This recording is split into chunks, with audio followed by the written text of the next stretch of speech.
Boa tarde, aqui mais uma tarde em texto coletânea de Gerardo Delgado, onde irei discorrer sobre a apostila Tudo sobre o Dízimo, escrito em 13 de maio de 2011. Dízimo, a verdade sobre o dízimo.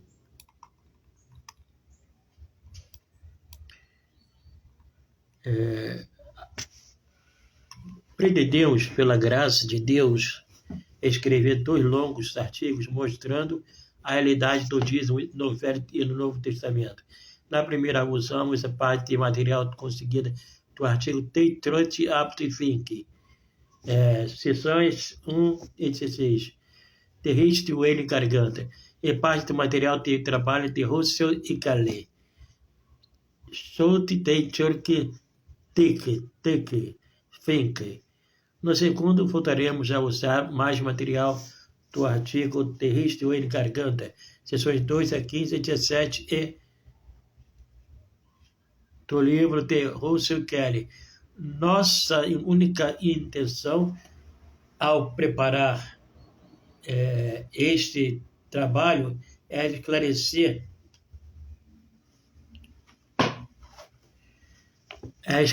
e edificar os milhões de crentes brasileiros que estão sendo explorados por pastores inescrupulosos com respeito ao ato de dizimar. Agradeço a Deus porque o pastor da nossa PIBT não faz parte desse grupo de mercenários.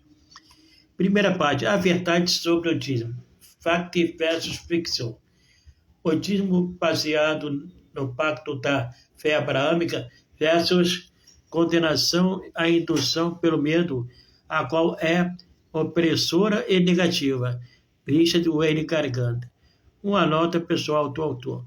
Escrevi este artigo porque durante anos tenho visto as doutrinas ao redor do assunto do dinheiro numa indução consideravelmente perversa. Pouco antes de escrevê-lo, ouvi um ministro dizer: o segredo do verdadeiro poder sobre o diabo é o dízimo, e o segredo de uma contínua relação com Deus é o dízimo. O que achei por demais preocupante é que numa igreja com cerca de 200 pessoas, ninguém excitava, nem parecia reconhecer que o legítimo evangelho de Cristo estava sendo comprometido. Peguem suas Bíblias, abandonem suas opiniões e vejamos o que ela realmente diz sobre este assunto. Primeiro, o dízimo antes da lei não era rotineiro, mas voluntário. Os 2 exemplos do dízimo antes da lei em Gênesis foram eventos únicos, voluntários e voluntários, envolvendo mais do que dinheiro. O exemplo de Abraão foi o dízimo entregue uma vez apenas. 2 despojos de uma guerra, Hebreus 7, versículo 2 e Gênesis 14, versículo 20. Visto como Abraão havia feito um voto de não tomar pessoalmente qualquer despojo dessa guerra, em Gênesis 14, versículo 22 a 24.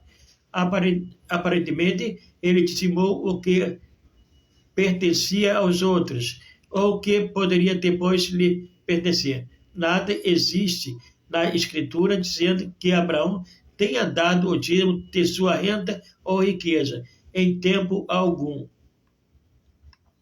Abraão recebeu uma bênção e, em seguida, deu o dízimo, aparentemente fora de um hábito social, sem qualquer mandamento divino para fazê-lo. Gênesis 14 e Hebreus 7, versículo 1.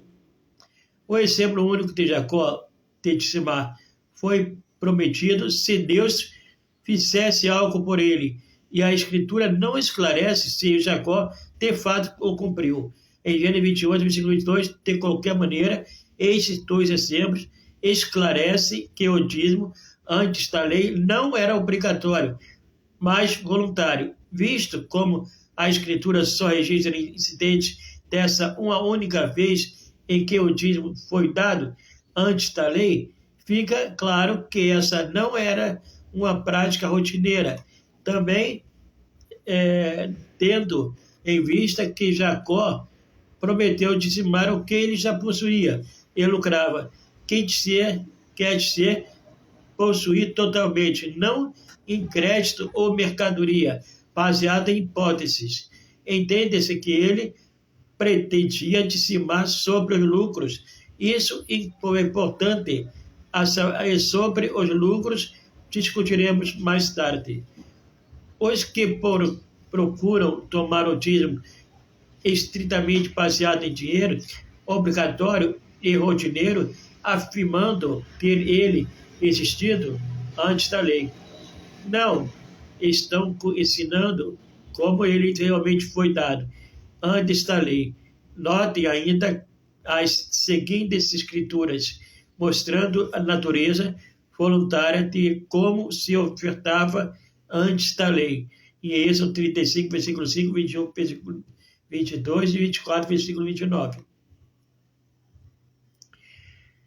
Alguns mestres da obrigação de dizimar usam as escrituras exigindo que se traga em vez de dar o dízimo a fim de provar que ele é obrigatório. Como viremos mais tarde, o dízimo na lei era obrigatório, enquanto as passagens que mencionam o dízimo antes da lei dizem que este era dado. Algumas considerações sobre Melquisedeque. Muito tem sido criado sobre o misterioso rei de Jerusalém, em Gênesis capítulo 14, pelos mestres do dízimo obrigatório. A realidade, porém, é que no tempo de Abraão, dizimar era uma prática pagã e um hábito voluntário, em especial de aceitar uma regra criada.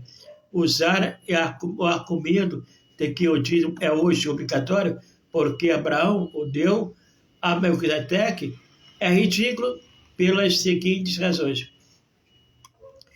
Primeiro, Abraão dizimou voluntariamente os despojos de guerra, não a sua riqueza pessoal. Segunda, não havia qualquer ordem dada por Deus no sentido de ele dizimar.